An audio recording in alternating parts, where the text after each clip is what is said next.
Gugurt 17-asrda ixtiro qilingan bo'lib, o'sha paytlarda insonlar uchun juda zarur ajoyib ixtirolardan biri bo'lgan.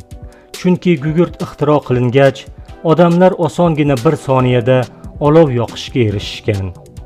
1680-yil Anglichan Robert Boyle juda ham oddiy, ibtidoiy gugurtni ixtiro qilgan. U oltin gugurt bilan fosforni bir-biriga qo'shib, olov yoqishni o'ylab topgan. Lekin bu kashfiyot fosforning juda tez o'chib qolishi sababli olov yoqish biroz noqulay bo'lgan. Oradan 150 yil vaqt o'tib, boshqa bir angliyalik kimyogar John Walker gugurtning boshqa qulayroq xilini o'ylab topdi. Avvaliga bu gugurt chekuvchilar uchun emas, dala-dashtda, o'rmonlarda kezib yuradigan ovchilar uchun mo'ljallangan bo'lgan. Bu gugurtni Walker o'zi bilmagan holda tasodifan kashf qilgan. Uning aytishicha, u oltin gugurt surmasini kaliy xlorid bilan aralashtirib, tayoqchaga surtadi va tayoqchani ortiqcha aralashmalardan tozalash uchun toshga surtgan. Shu payt tayoqcha yonib ketgan.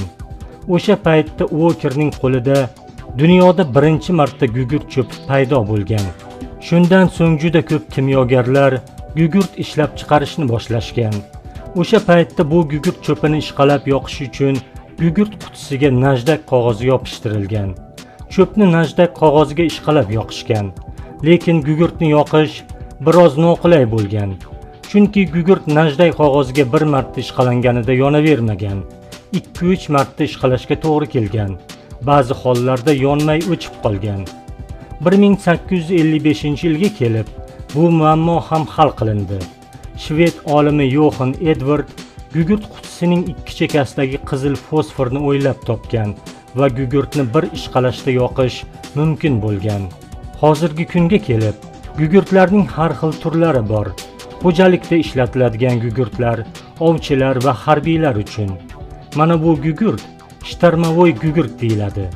Bu gugurt shtorm paytida, ya'ni qattiq shamol va yomg'ir quyib turgan paytda ham o'chib qolmaydi. Bemalol foydalanish mumkin.